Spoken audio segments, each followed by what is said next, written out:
بسم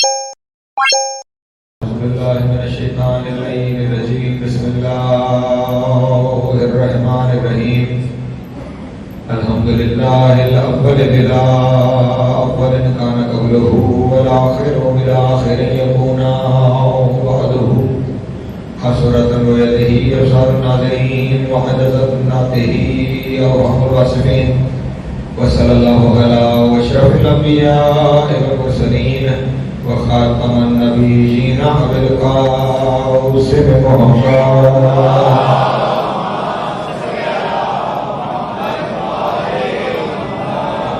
الطيبين الطاهرين المعصومين الشرفاء الذين أذهب الله عنهم الرجس وطهرهم تطهيرا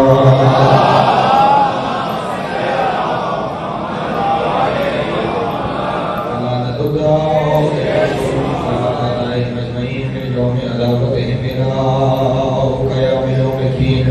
أما بعد فقد قال الله تبارك وتعالى في محكم كتابه المجيد وفرقانه الحميد وقوله الحق وصدق الصادقين. بسم الله الرحمن الرحيم لا تدخلوا بيوت النبي إلا أن يؤذن لكم. صلوات محمد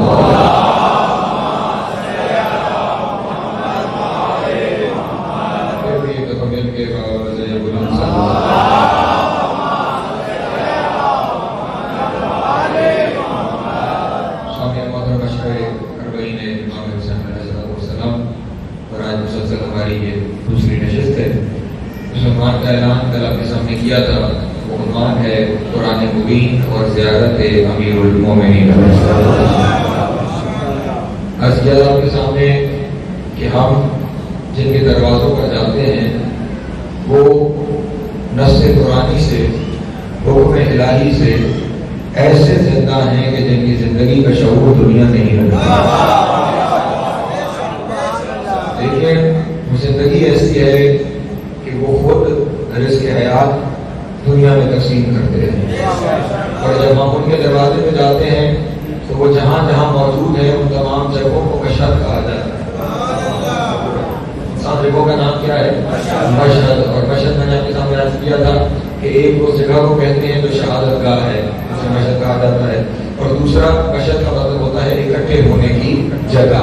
تو ان ساری جگہوں کو میں نے جو کل آپ کے سامنے اس میں دخول پڑا تھا اس میں لفظ کیا تھا کہ آپ کا کہ حرمت صاحب ہاتھ مشہد شریف روایت ہی کما تھا کہ جو آپ کی حضرت ہر ایک جگہ جو معصومین علیہ السلام کے حرم میں یہ سارے مشہد کہلاتے ہیں, اکٹھے ہونے کی جگہ.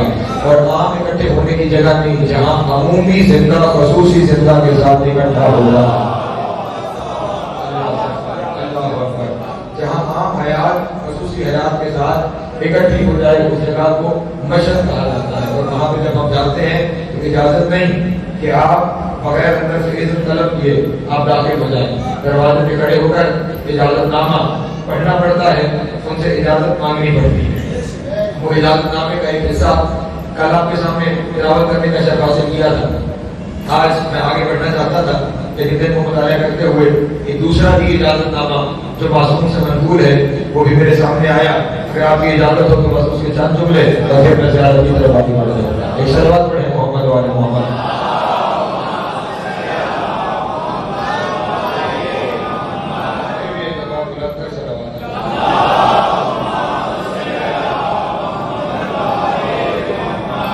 یہ مفاتیح الجنان ہے.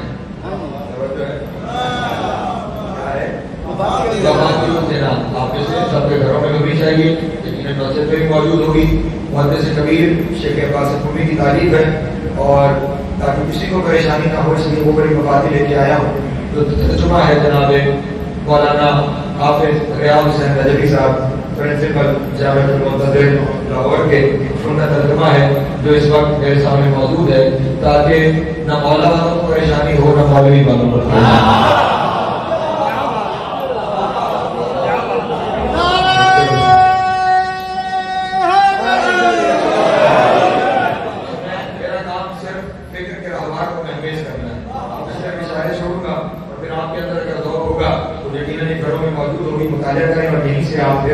اپنے عرفان کے سفر کو شروع کریں اور حقائق جو ہیں وہ کیا ہونے چاہیے وہ یہیں سے ہمیں ملیں گے. تو یہ اس میں ضبور لکھا گیا ہے. اس کے بالکل پہلے جملے اور پھر میں زیارت کی جانب آگے بڑھ جاؤں گا. ارشاد ہوا اللہم ان ھذہ بکۃ طہرتھا واقوات شرفتھا ومعالم زکیتھا حیث اظہرت فیہا ادلۃ التوحید واشباہ العرش المجید. اے میرے اللہ میں ان گھروں کے سامنے آ گیا ہوں جنہیں تو نے پاکیزہ بنایا ہے, عزتدار بنایا ہے. لیکن جملہ اگلا سمجھنے والا ہے, یہ وہ دروازے ہیں جن سے تو نے اپنی توحید کی دلیلوں کو ظاہر کرنا ہے.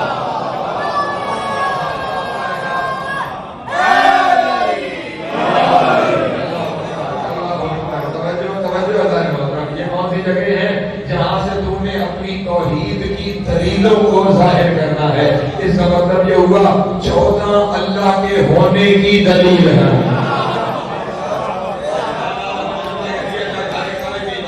یہ 14 اللہ کے ہونے کی دلیل ہے. اس کا مطلب جو دلیل کو رد کر دے وہ اصل کو رد کر دیتا ہے. جس نے 14 کو چھوڑ دیا اس نے اللہ کو چھوڑ دیا.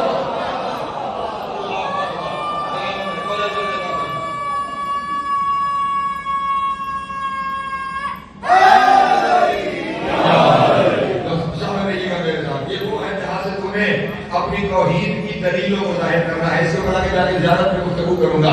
ادلۃ التوحید, جہاں سے تمہیں توحید کی اپنی دلیلوں کو ظاہر کرنا ہے. واشباہ العرش المجید, اور اس کے اندر ان گھروں میں وہ شبیہ موجود ہے جو کبھی عرش مجید میں رہتی ہوئی.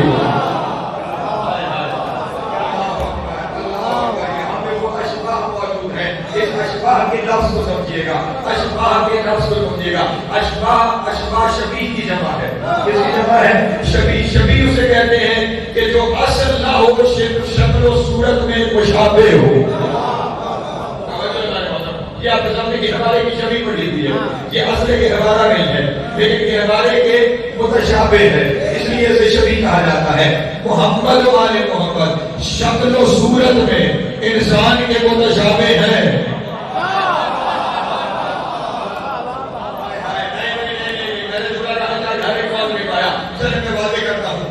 حضرت آدم علیہ السلام کو جب خداوند عالم نے خالق کیا, اور روایت خلاف یہ ہے کہ جب خداوند عالم نے اپنی روح پھونک دی وَإِذْ آدم إِلَى الْعَرْشِ, تو آدم ملتفت ہوئے عرش کی جانب, اپنی نگاہ عرش کی جانب کی. فَإِذَا فِي النُّورِ خَمْسَةَ الْأَشْبَاحَ, اور پھر نور کے اندر انہیں 5 شبیہ چلملاتی ہوئی نظر آئی.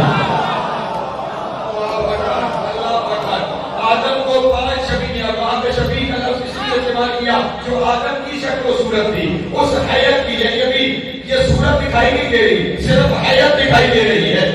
چہرہ ہے, بازو ہے, جسم ہے, حیت میں چلملاتی ہوئی 5 صورتیں نظر آئیں جو حیت میں ایسی تھی جیسے آدم تھا. تو اس لیے کہا گیا خمسۃ الاشباح, 5 شبیہات نظر آئیں. تو آدم نے خداوند عالم سے پوچھا, اے میرے اللہ کیا تو نے مجھ سے پہلے بھی کسی کو مٹی سے بنایا ہے, یا مجھ سے پہلے بھی کسی کو مٹی سے بنایا ہے؟ آواز قدرت آئی, آدم مٹی کی ابتدا تجھ سے ہے, اس سے پہلے جو ہے وہ نور ہے.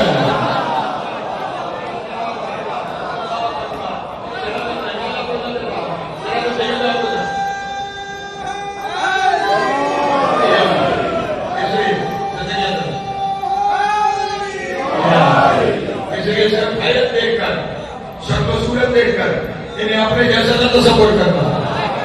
یہ نور کے مقصد ہے. میں ایک اور جملہ بدل کے کہتا ہوں, محمد والے محمد وہ شاہکار قدرت ہیں جنہیں ہر دیکھنے والا الگ زاویے سے دیکھتا ہے. ہر دیکھنے والا الگ زاویے سے. آدم نے دیکھا, اسے جو حیت نظر آئی, جو حدودرما نظر آیا, اسے اپنی شبیہ دکھائی. اسے کیا ہوا؟ اپنی شبیہ دکھائی.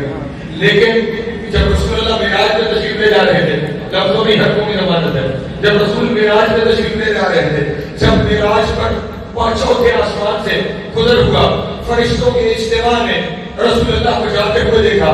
لفظ روایت کے یہ ہے, سارے فرشتے سجدے میں چلے گئے اور اس نور کو جاتے ہوئے دیکھ کر کہا, ما اشباہ ھذا النور بنور ربنا, یہ نور ہمارے رب کے نور کی بھی بڑی بڑی شبیہ ہے.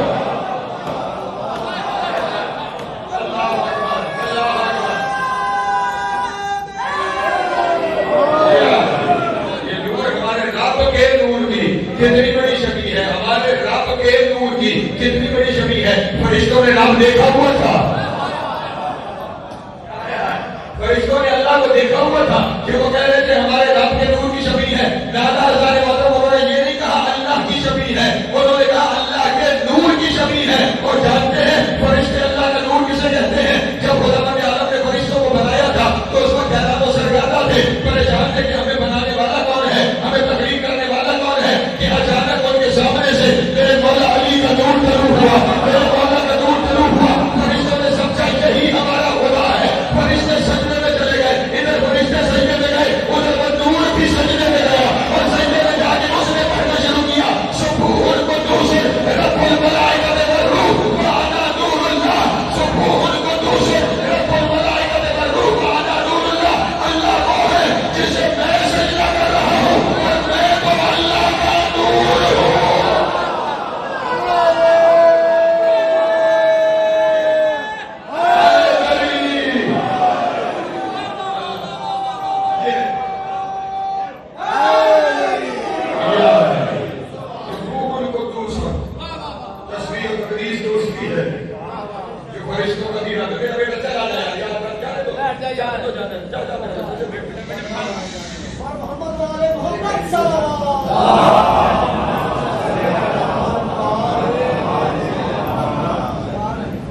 بندے نے دیکھا تو اپنی شکل دکھائی دی, فرشتوں نے دیکھا تو اس کی شکل دکھائی دی.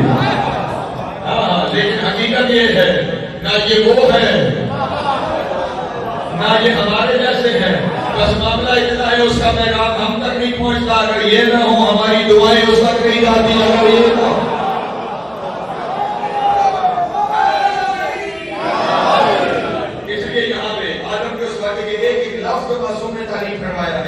ایک لفظ پس منظر میں کوئی نہ کوئی حقیقت کوئی نہ کوئی واقعہ رکھے ہوئے ہیں. کیا فرمایا کہ وہ ہستیاں کہ جو عرش مجید پر خیال رہے.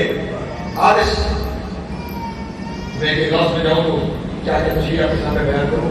آسمان کو عرش نہیں کہتے, آسمان میں یہ سما کا لفظ ہے, ارض والسماوات.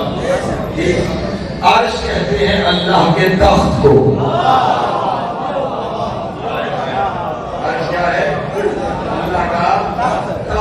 اللہ کے تخت پہ جنہیں اللہ بٹھائے, پتہ نہیں پیچھے رہ رہے ہیں آپ, اللہ جنہیں اپنے تخت پہ بٹھائے وہ ہے یہ 14 ہستیاں. اس لیے کہا گیا اشباہ العرش المجید. اور اس کے بعد کیا کہا گیا واصطفیتہم ملوکا لحفظ النظام. یہ وہ خاندان ہے جسے اللہ نے چنا ہے اپنا نظام چلانے کے لیے.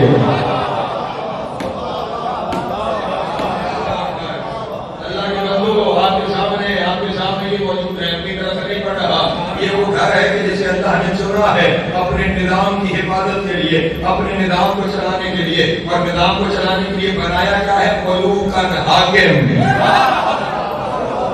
حاکم بنایا ہے نظام کو چلانے کے لیے. اسی لیے تو امیر المومنین نے کہا ایک سفر میں تھے اور ایک قبرستان سے گزر ہوا تو امیر المومنین نے ٹھوکر سے قبر کا مردہ زندہ کیا. قبر کا مردہ زندہ ہوا, باہر آیا, بات چیت ہوئی, اجازت ہوئی, واپس چلا گیا. کچھ دیر بعد کچھ ایک اور قبر کو سیدھا آئی, امام نے مصلی لگایا, 2 رکعت نماز پڑھی, پھر دعا کی, مردہ زندہ ہو گیا. امام نے بات کی, مردہ قبر میں چلا گیا. قبر نے سوال کیا مولا یہ رویے کا فرق کیوں ہے؟ پہلے ٹھوکر میں مردہ زندہ کر رہے ہیں, پھر مصلی بچا رہے ہیں. کب پہلی قبر میں دنیا کو بتا رہا تھا موت و حیات میری ٹھوکروں میں.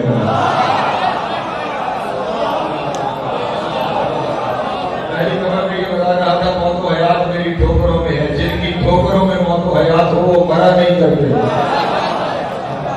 موت و حیات میری ٹھوکروں میں ہے. اور دوسری قبر پہ بتا رہا تھا یہ طاقت دی ہوئی میرے رب کی ہے. یہ ملکہ شریف کی عطا کی ہوئی طاقت ہے. قبر کا تو مسئلہ حل ہو گیا, لیکن ہمیں بات بتانے کے لیے اسرائیل نازل ہو گئے اور انہوں نے کہا یار مولا آپ نے قبر کا مسئلہ تو حل کر دیا, وہ آپ کا غلام ہے, میں بھی تو غلام ہوں, ایک مسئلہ میرا بھی حل فرمائیے تاکہ بات ہم ریکارڈ آ جائے. کہا تیرا کیا مسئلہ ہے؟ آپ کا مسئلہ یہ ہے حضور کہ یہاں پہ دعا بھی آپ مانگ رہے تھے کہ اسے زندہ کر, اور وہاں پہ آپ ہی مجھے کہہ رہے تھے روح واپس بھیج.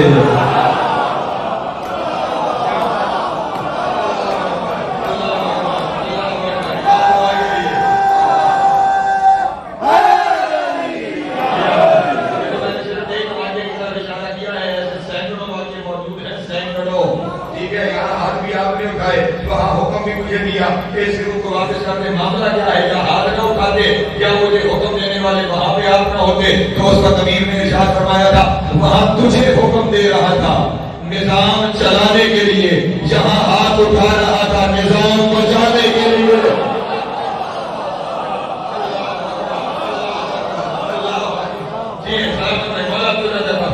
اس لیے یہاں پہ یہ لفظ استعمال ہو رہا ہے ملوکن، آپ کو بادشاہ کے طور پہ چنا ہے لحفظ النظام، تاکہ اس نظام کی حفاظت ہو سکے۔ اور یہاں پہ جو اللہ سے یہیں پہ شاید اس والے حصے کو میں چھوڑ کے زیادہ کی جانے آگے بڑھ جاؤں، جہاں پہ کیا اس کے بعد کیا ارشاد فرمایا یہ کہنے کے بعد کہ آپ کو چن لیا گیا نظام کی حفاظت کے لیے، آپ کو مصطفیٰ بنا دیا گیا، اور پھر ارشاد فرمایا فَأَكْمَلْتَ بِإِسْتِخْلَافِهِمْ رِسَالَةَ الْمُنذِرِينَ، اور اے علی آپ وہ ہیں کہ جن کے ذریعے اللہ نے صرف محمد کی نہیں 1.25 نبیوں کی رسالت کو تکمیل بخشی ہے۔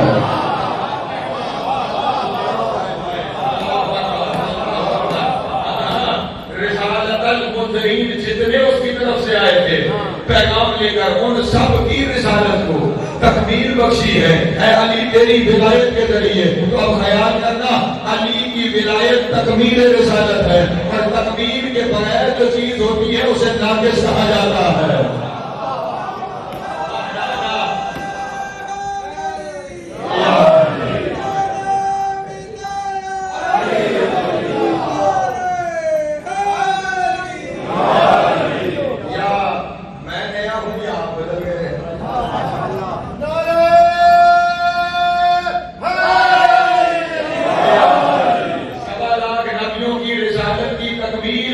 علی کے ذریعے ہو رہی ہے، 1.25 نبیوں کی رسالت کی تکمیل علی کے ذریعے ہو رہی ہے۔ اس لیے جب ہم محمد رسول اللہ پڑھتے ہیں لا الہ الا اللہ کے بعد، تو اس میں 1.25 نبیوں کی گواہی ہوتی ہے، اور جب ہم علی ولی اللہ پڑھتے ہیں تو تکمیل رسالت ہو جاتی ہے۔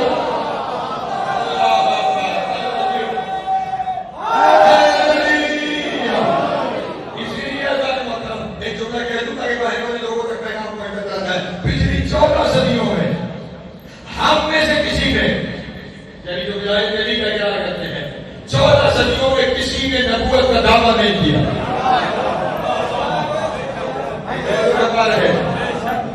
ختم نبوت کے لیے لڑنا اور ہے، ختم نبوت کی دلیل دینا، اسے استحکام بخشنا اور ہے۔ ہمارے یہاں بعد رسول کسی نے نبوت کا دعویٰ اس لیے نہیں کیا کہ ہمارے یہاں یہ طے ہے کہ رسالت کے بعد ولایت و امامت کا نظام شروع ہو گیا ہے، اس لیے ہمارے یہاں کوئی رسالت کا دعویٰ نہیں کرے گا۔ اس لیے اگر ختم نبوت کی عبادت چاہتے ہو تو دعوت امامت میں آ جاؤ۔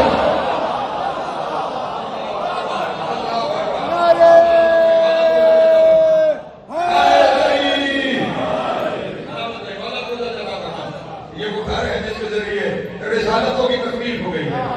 اب اس کے بعد رسول کوئی رسول نہیں آئے گا۔ یہ ساری باتیں کہاں کہی جا رہی ہے؟ اس اذن دخول کے اندر، جس کے اوپر پڑھ کے ہم نے اپنے مولا سے اجازت چاہی ہے، اور بس میں نے سمیٹا اس حصے کو صرف ایک لفظ اور پڑھ کے میں نے شروع کا حصہ بیان کر دیا۔ اب آخر کا ایک جملہ درمیان میں خود کوشش کیجیے گا، جا کے پڑھیے گا تاکہ میں زیارت کی طرف آگے بڑھ جاؤں۔ اب یہاں پہ جب اس جگہ میں پہنچے پڑھتے پڑھتے اجازت دیتے ہوئے خدا مند عالم سے پتہ کہنا ہوتا ہے، تو آپ کھڑا ان کے دروازے پہ ہے کہ خدا سے خدا سے یاد ہوتی ہے وَأَرْسِلْ دُمُوعَنَا خَشُوعِ الْمُحَابَّةِ، اے میرے اللہ میری آنکھوں میں آنسو بھیج، کیونکہ یہ آنسو ہی دراصل اذن ہوتا ہے، جو آنکھ سے آنسو جاری ہو جاتا ہے یہی اذن ہے۔ میری آنکھوں میں آنسو بھیج، خشیت الہی، خشیت الہی، میری آنکھوں میں آنسو بھیج، تاکہ میں تیرے سامنے ایسے ہو جاؤں جیسے ہونے کا حق ہے۔ لیکن یہ سب کچھ میں کیوں مانگ رہا ہوں؟ کیوں مانگ رہا ہوں؟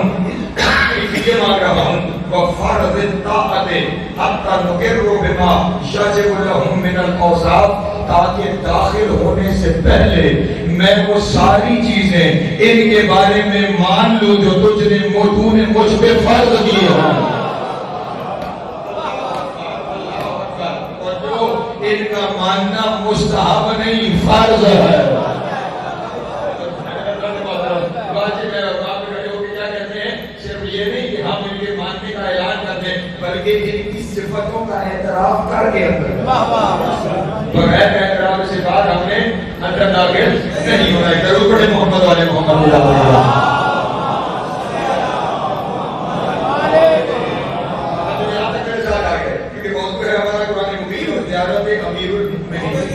یہاں تک جو چیزیں تھی وہ ساری زیارتوں کی اکٹھی ہیں. اس جگہ تک جو اس میں قبول ہے پریشان ہو گیا وہ ساری زیارتوں کے اکٹھے ہیں.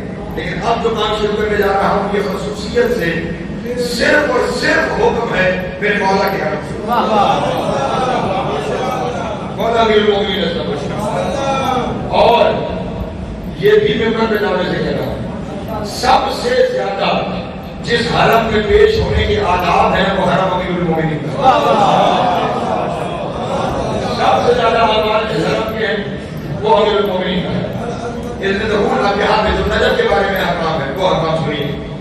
آپ گھر سے نکلے, گھر سے نکل کے آپ نے حرم کی جانب چلنا شروع کیا. توجہ, آپ گھر میں رہ رہے ہیں, ہوٹل میں رہ رہے ہیں, سرائے میں رہ رہے ہیں, جہاں بھی رہ رہے ہیں, اس سے زیارت کیجیے. اب حرم کی جانب آپ نے چلنا شروع کیا. چلتے ہی جیسے ہی آپ کو میرے مولا کے حرم کا گنبد دکھائی دے, جیسے ہی گنبد دکھائی دے, گنبد دکھائی دے کے پاس کیفیت انسان میں تاری ہوتی ہے. جب وہ گنبد دکھائی دے تو فوراً زبان سے جملہ کہنا ہے الحمدللہ علی مختصمی بہی من طیب المولد. اے میرے اللہ تیرا شکر ہے تو نے مجھے حلالی پیدا کیا ہے.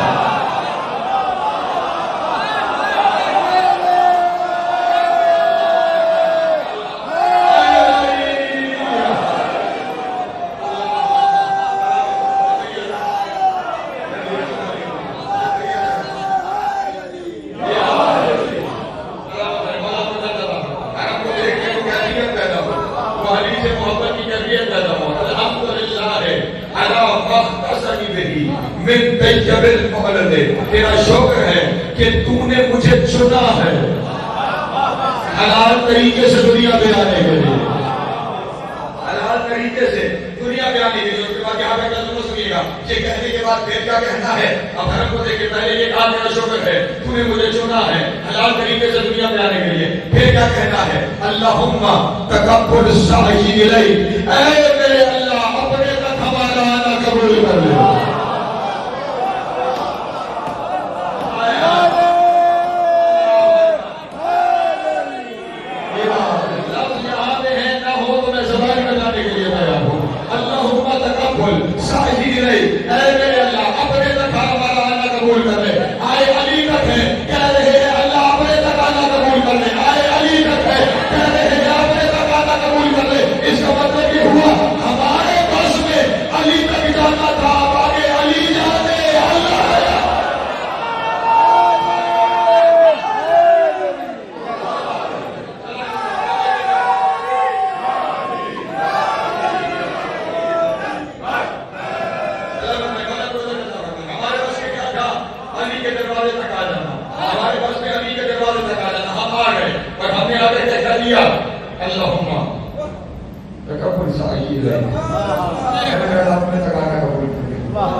اور ہم جو تیرے سامنے رو رہے ہیں نا ہمارا رونا بھی قبول کرنا.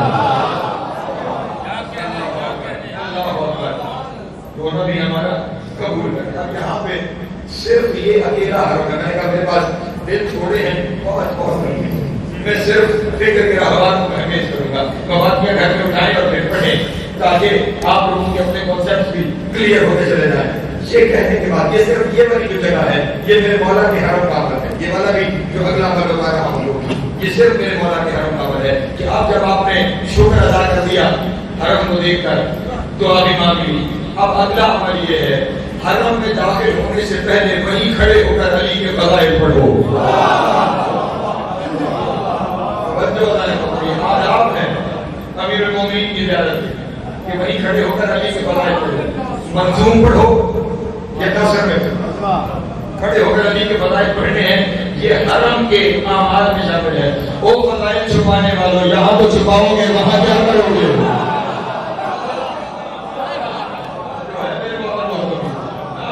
اصلاح کرنی چاہیے, اصلاح کرنی چاہیے. یہاں سے بڑی اصلاح کی جگہ میرے مولا کا حرم ہے.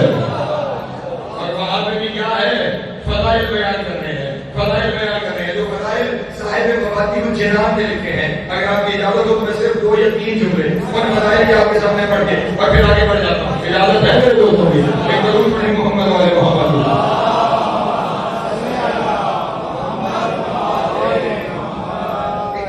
آپ اس کیفیت میں آئے نا، جو کیفیت ہے حرم کی، وہ کیفیت کیا ہے؟ جب وہاں پہنچتے ہیں تو دل تڑپتا ہے. تو نظر آتا ہے نہیں کہ مولا کو لے کے جائیں اس کیفیت سے، دل میں ایک تڑپ پیدا ہوتا ہے، مچلنے لگتا ہے.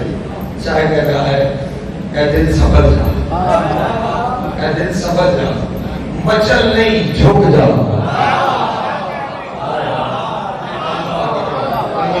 دل سنبھل جا، مچل نہیں جھک جا. یہ تو دل سے کہا. پھر اپنے وجود سے کیا کہنا ہے؟ اپنے وجود سے کہنا ہے یہ وہی جگہ ہے. پہلے حضرت موسیٰ جب پہنچے تھے نا وادی توبہ میں، تو حکم کیا ہوا تھا؟ فاخلع علیکا انکا فی الوادی المقدس طویٰ. اے موسیٰ جوتیاں اتار، تو توبہ کی مقدس وادی میں آ گیا. جس وادی میں اللہ نے موسیٰ سے جوتیاں اتروائی تھی نا، شاعر کہہ رہا ہے جب بھی ہے بدے تو بھی جوتیاں اتار، یہ وہی وادی آ گئی ہے.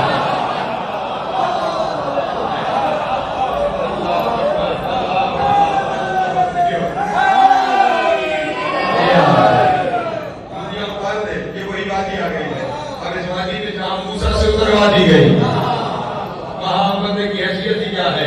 یہاں پہ پیادہ پاچل، یہاں پہ مائر لائن پہ سفر کرنا شروع کر، کیونکہ تو اس جگہ پہ آ گیا ہے. وَإِذَا شِئْتَ قُرْبَةَ الْعَالَمِ، تو اس جگہ پر آ گیا ہے جہاں عالمین کا سب سے عظیم قربہ، جہاں عالمین کا سب سے عظیم قربہ ہے. اس جگہ پہ تیری آنکھیں اللہ کے نور سے منور ہو جائیں گی. اس جگہ پہ تیری آنکھیں اللہ کے نور سے منور ہو جائے گی. چلو ایک جملہ اور پڑھ دیتا ہوں یہاں کا. اس کے بعد کیا کہتا ہے؟ شاعر کہہ رہا ہے یہ وہ بارگاہ ہے. توجہ. فتوازا فسم دارت القدس تتمنى الافلاک لسمت تراها کا سون جلدی جلدی اس بارگاہ اقدس کی مٹی کو چوم لے. جلدی جلدی اس بارگاہ اقدس کی مٹی کو چوم لے، کیونکہ یہ وہ مٹی ہے جسے عرش چومنا چاہتا ہے.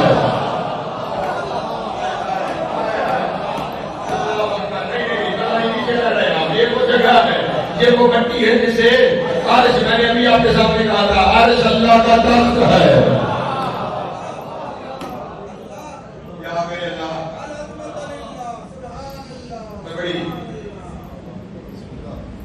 پہاڑی کی چیز سامنے آ گئی ہے.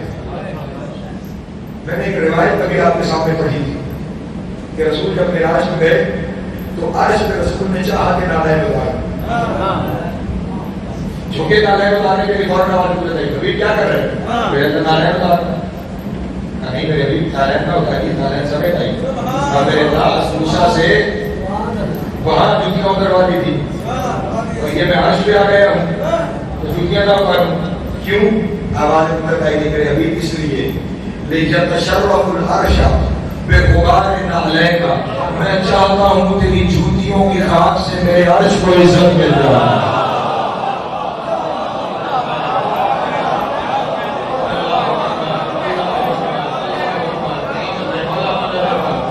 تیری جوتیوں کی خاک سے میرے عرش کو عزت مل جائے. یہ کیوں؟ یہ نہیں فرمایا جوتیوں سے، جوتیوں کی خاک سے. جانتے ہیں اس وقت جب نبی عرش تک پہنچے تو نبی کی نالین پہ کہاں کی خاک تھی؟ ہائے ہائے نہیں. چلے میں واضح کرتا ہوں میں کیا کروں. جنہوں نے زیارت کر رکھی ہے جو ظاہری بیٹھے کرے کہ میری یاد اٹھانی تو جتنے ظاہری پیشے آداب ہے ظاہری. جب آپ مسجد کوفہ میں جاتے ہیں زیارت کرنے کے لیے تو مسجد کوفہ میں داخل ہوتے ہی مصلی شروع ہوتے ہیں. یہ حضرت ابراہیم کا مصلی، یہ حضرت حیدر کا مصلی. سامنے بیت القدس ہوتے ہیں قدر قضا سے گزرتے ہوئے آگے جا کر ساعت کے بعد ہے رسول خدا کا مصلی ہے یا نہیں ہے؟ نبی کا مصلی ہے وہاں پر. نبی مدینے میں رہتے تھے، مصلی کوفے میں ہے. میں آپ مدینے میں تھا، مصلی میرے نبی کا کوفہ میں موجود ہے. تو وجہ کیا ہے؟ یہاں کوفے میں مصلی کیوں ہے؟ وہاں پر اگر آپ نماز سمجھیں گے نا. اس لیے میں بار بار کہا کرتا ہوں صرف ہو کے نہیں آنا, وہاں جا کے ایک چیز کو سمجھنے کی کوشش کرنی ہے. آپ علماء سے پوچھیں گے تو علماء یہ بتائیں گے معراج کے سفر کے دوران پہلے زمین کی جگہوں کی رسول اللہ ہوتے چلے آئے اور جہاں سے عرش کی طرف رسول نے سفر کیا, آخری جو زمین کا قیام تھا وہ یہی جگہ تھی. آخری جو زمین کا قیام تھا وہ یہی جگہ تھی. اس کا مطلب یہ ہوا اس وقت نبی کی نالین کے ساتھ حرم امیر کی خاک تھا.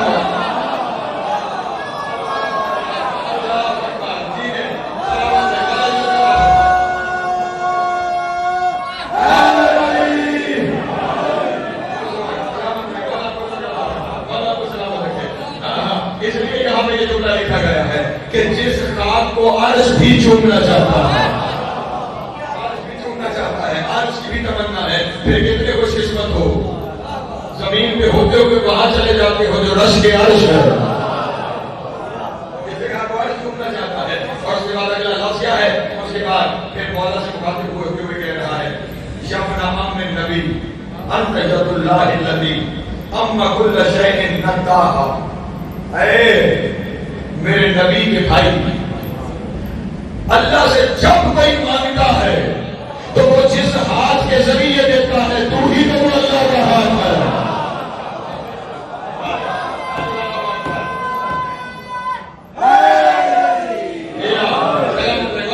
ہمیں علی سے مانگنے سے منع کرنے والے بے شک تیرا دل ہے تو اللہ سے مانگ لے کے ملے گا تجھے علی کے ذریعے.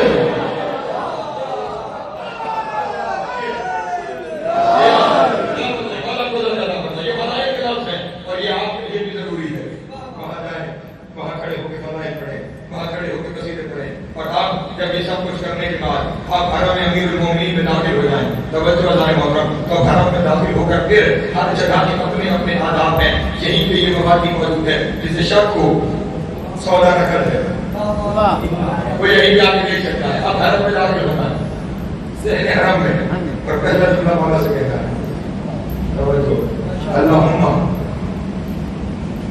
ان ھذا حرم حرم ہوتا اے میرے اللہ یہ حرم تیرا حرم ہے.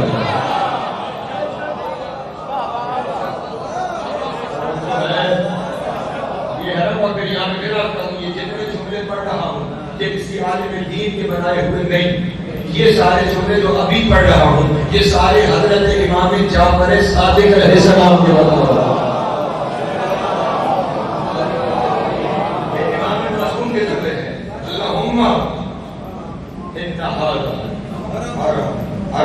اے میرے اللہ یہ حرم تیرا حرم ہے, وہ مقام و مقام ہوگا, یہ مقام تیرا مقام ہے. یہ حرم تیرا حرم ہے, یہ مقام تیرا مقام ہے. اچھا آپ علی کے حرم کو تو کہہ رہے ہیں اللہ تیرا حرم ہے, ذرا یہ تعلق چیک کیجیے گا آپ. یہ حرم ہے کس کا؟ مولا علی کا. کیا کہہ رہے ہیں تیرا حرم ہے, یہ مقام کس کا ہے؟ تیرا مقام ہے. اچھا اب سارے بندے کس کے ہیں؟ اللہ کے. گھر علی کا کہہ رہے ہیں اللہ تیرا, بندہ اللہ کا. مولا کا حکم ہے علی کے سامنے کھڑے ہو کے کہو مولا یا انا عبدو کا, اے مولا آپ کا بندہ ہوں. اللہ اکبر اللہ اکبر. جو علی کا ہے اسے اللہ کا کہا جا رہا ہے, جو اللہ کا ہے اسے علی کا کہا جا رہا ہے.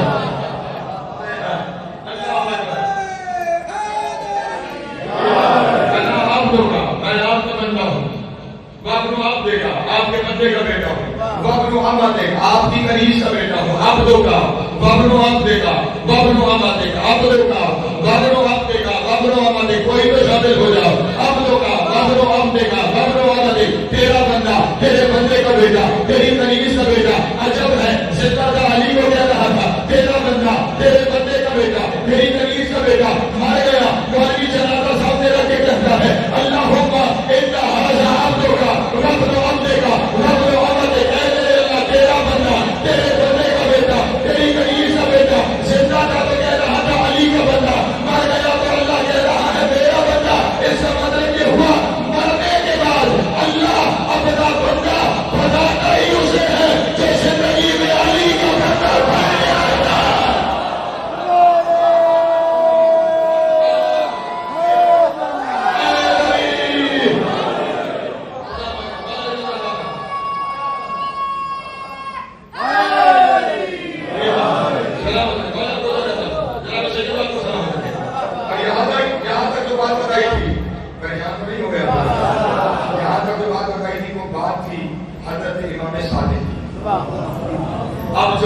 زیارت شروع ہو رہی ہے، وہ زیارت بتا دی ہے حضرت امام نقی علیہ السلام۔ ایک ضرور پڑھیں میرے مولانا۔ اچھا اب معاملہ بڑا عجب ہے، اور میں شاید اس جگہ پہ آج کی حد تک تقریر کو روکوں اور کل سلسلوں کو آگے لے کر چلوں گا۔ مجھے بڑی توجہ چاہیے آپ بات یہاں پہ پہلے داخل ہوتے ہی کہہ دیا میرے اللہ تیرا اب یہ خیال ہے آئے کس میں ہے جتنے آپ نے کہا ہے علی علیہ السلام کے میں آگے کہا کیا میرا اللہ تیرا ہے۔ اس کے بعد جب سلام پڑھنا شروع کیا تو بجائے اس کے کہ علی کو سلام کریں لفظ کیا ہے السلام علی محمد رسول اللہ جو خاتم النبیین و سید المرسلین و صفوت رب العالمین۔ سلام ہو اللہ کے رسول محمد مصطفیٰ پر جو خاتم النبیین بھی ہیں، جو سید المرسلین بھی ہیں، جو اللہ کے چنے ہوئے بھی ہیں۔ آئے نبی کے پاس ہے، سلام محمد کو ہے، اس کا مطلب رسول بھی یہی ہے۔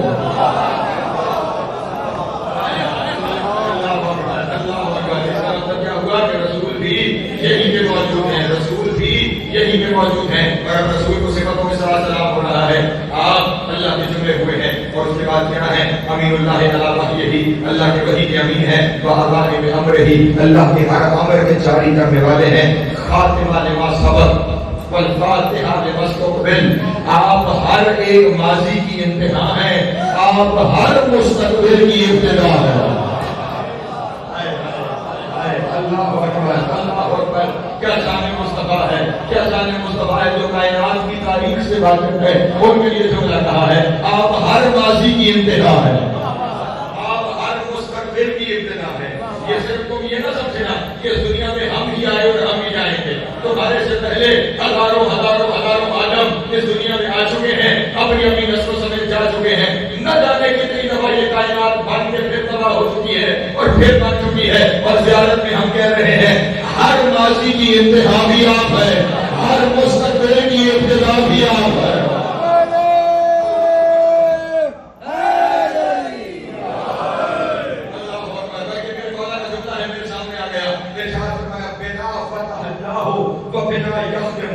جب بھی اللہ کچھ شروع کرتا ہے وہ ہم سے شروع کرتا ہے، اور جب ختم ہوتا ہے تو ہم ہی ختم کرتے ہیں۔ اللہ اکبر، اللہ اکبر، خدا کی قسم کی جملہ اپنی جگہ پر ایک معرفت کا سمندر ہے، ذرا وہ تصور کے تو دیکھو، ہر ماضی کی انتہا آپ ہے، ہر مستقبل کی ابتدا آپ ہے۔ اور پھر اس کے بعد سلام کرتے ہوئے صرف رسول پر سلام نہیں، السلام علی انبیاء اللہ و رسولہ، اللہ کے سارے رسولوں پر سلام، اللہ کے سارے نبیوں پر سلام، السلام علی عباد اللہ الصالحین، اللہ کے سارے پاک بندوں پر سلام۔ خدا کو پہلے کہہ دیا تھا میرا ہے، سلام رسول کو بھی کیا، سلام اسے کرتے ہیں جو موجود ہو۔ سارے انبیاء کو بھی سلام کر دیا، سارے اولیاء کو بھی سلام کر دیا، اوصیاء کو بھی سلام کر دیا، سارے نیک اور پاک بندوں کو بھی سلام کر دیا۔ اس کا مطلب یہ ہوا ساری کائنات جہاں اکٹھی ہوتی ہے وہ روضہ علی ابن ابی طالب،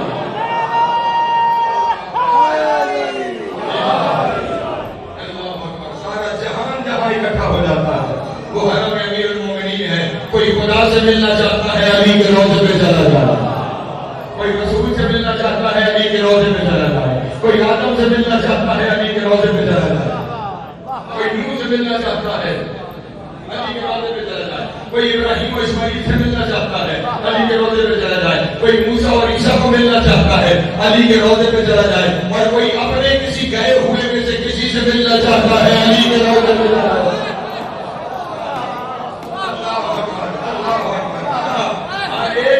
آپ کو علی کے روضے پہ ملے گا، ہر ایک آپ کو وہیں پہ، بلکہ یہ تو آپ کے یہاں طے شدہ بات ہے، میں بات کو پھیلاؤں گا اور بات کو اپنے یہاں سے آگے بڑھاؤں۔ یہ طے شدہ بات ہے نا آپ کے یہاں کہ جب بھی مومن مرتا ہے تو اسے وادی السلام منتقل کیا جاتا ہے، وادی السلام نجف کا ہی تو حصہ ہے۔ اس لیے ہر پاک بندے کو جو نیک ہے اسے علی کے روضے پہ جا کر سلام کیا جاتا ہے، کیونکہ اس کا چاہنے والا کہیں مر جائے۔